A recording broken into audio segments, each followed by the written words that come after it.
Dare you tamper with forbidden knowledge? So soon after your sentence into exile. 'Tis true what the book says. You can be free again. Perhaps not you yourself, but someone worthy of the privilege. Supergiant Games' latest spark of inspiration follows up 2011's Bastion and 2014's Transistor with Pyre, a game very much unlike both of its predecessors, but still with every bit of the Supergiant charm that those other games had. That means absolutely beautifully detailed art, yes. Clever writing and storytelling, to be sure, an essential Darren Korb soundtrack, but it also does something new, or rather, something better. Of all of Supergiant's games, it is easily the most difficult to explain. But Pyre is not only the best thing the inspired indie studio has crafted to date, but keeps the edges smooth in ways one could argue those other games have not quite done. Pyre is almost laughably bizarre, but it's also one of the best games 2017 has produced so far. In Pyre, players take on the role of a nameless, faceless protagonist known only as the Reader. The Reader wakes up in a desert in the middle of the Downside, a vast and actually quite beautiful purgatory. The Reader is found there by three wanderers, the imposing demoness Jodariel, the kind and moral Hedwyn, and the scruffy Kururuki.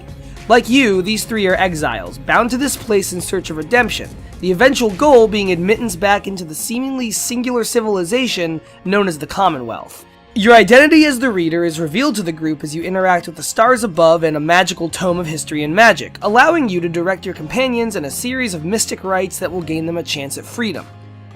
It all happens with the characters taking on the name of the Nightwings, a group of exiles long gone whose ritual masks and robes have somehow fallen into the hands of these new owners. Other than the name Sandalwood belonging to a mysterious benefactor, it takes a few hours before much becomes known about how the trio got a hold of the Nightwing name, crest, and reputation. This means that other exile groups know them, or at least think they do at first. The road to salvation is paved with good intentions and bad vibes all the way through. More characters join your group one by one over the game's first few hours, from the moon-touched girl who can't quite remember her name to the noble Sir Gilman, 9 characters in all. They span a variety of races, all connected by the Commonwealth. Most are former residents, but some are part of entire societies not seen fit for the governing body's reign. More importantly, each character plays differently when engaged in the fantasy super basketball intensity of the rites. The rites work like this. As the Reader, governing over each match as a whole, you choose 3 exiles from your party to participate in any given rite. The battlefield for each rite contains the titular Pyre flame for each team. Depleting your opponent's Pyre is the key to victory, obtained by hurling a celestial orb into its fiery depths as many times as it takes. You can only control one character at a time, meaning, as the song from the game's first trailer sums up nicely, 3 must move as one, but not all are the same. Jodariel, for example, is a hulking and slow behemoth of a creature who can't maneuver through obstacles as easily, but she can deal more damage to the enemy Pyre. Ruki is a fast little bastard, but won't do as much per strike. Characters can run up to the Pyre, leap into it, or over enemies if their jump is far enough, or throw it from afar. Some characters have more unique mechanics. 2 characters can fly. For the more human-sized Pamitha, it's in graceful swoops that can carry her over great distances without touching either ground or foe. For the imp Tizo, it's really more of a series of jumps. The whole world is basically Tizo's trampoline. The enlightenment gained along the way unlocks a skill tree with 2 paths to try for each character, each augmenting its respective character into a more specific kind of asset to the team. Each character's skill tree is tied to one of the great scribes whose influence is the very heartbeat of the Downside and the rites themselves. And by the stars, does it all work? Pyre's combat takes some getting used to, yes, but running through battlefields littered with increasing numbers of obstacles and ferocious enemies never ceases to amaze. The tension in the air is palpable. Characters are encircled in glowing auras that can be deadly to their foes and can also throw those auras in destructive waves, again behaving differently depending on who you've brought into battle. The variety of enemies is unpredictable too, meaning that familiarity with all of your exiles is vital to success in the rites.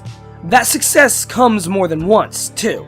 The first time you get to the climactic rite that will grant freedoms from exile, you learn one of the most interesting parts of Pyre and a huge aspect of what makes the game as diverse in possibilities as it is. Each time you succeed in enough rites from your travels, you have to face a choice. Only one member of your party can be saved, and of those, only one whose enlightenment has reached a high enough level. These choices can be brutal. The first character I chose to save made sense in the moment, but other characters' reactions to the departure made me feel horrible about my own choice soon afterwards. If you lose a battle along the way, don't turn off or restart your game. Things don't end there. No matter where you stand tall, where you fail, or who leaves your group when, nothing is over. That is part of the intense beauty of Pyre storytelling. See, when it's not being NBA Jam, Pyre is being Fantasy Oregon Trail. In your travels with the Nightwings, you will cross verdant fields and mountains, sail a stormy and mystic sea, explore lava-drenched gulches, and more. All with an immaculate stained glass art style that is some of the coolest art direction I've seen in like any 2D game in ages. I honestly mean that.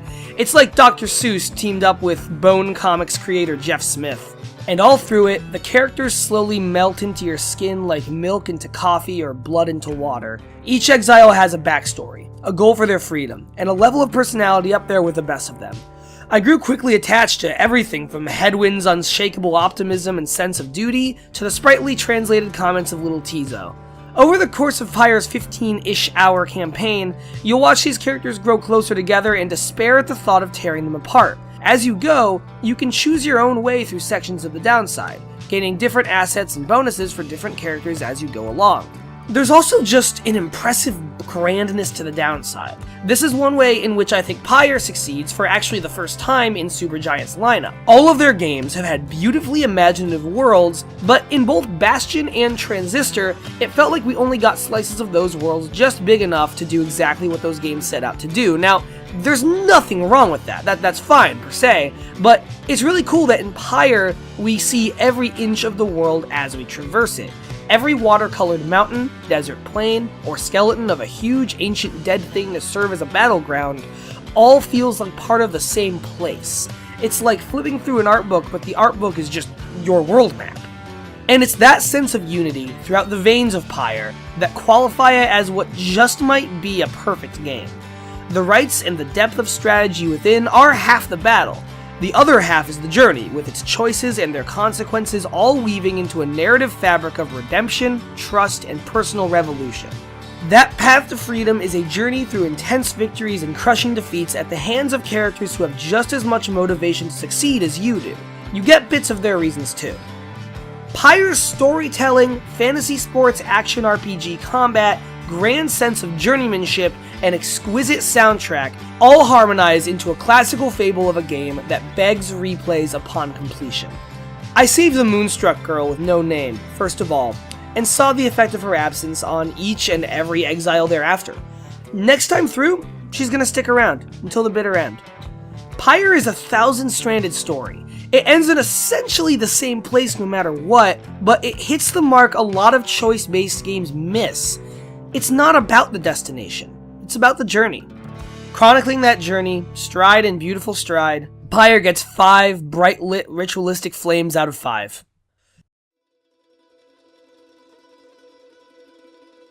When the stars align, the rights shall come to bear, illuminate the signs, the exiles shall be there.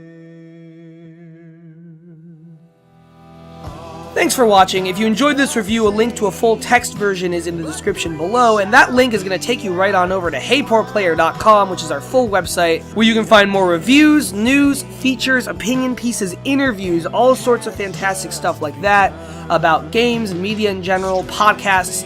Here on YouTube, you can find other video reviews by people like myself, our editor-in-chief Frank DiPercio, I. Coleman, who is basically our head video person who does a lot of other stuff, Nathaniel Terencio.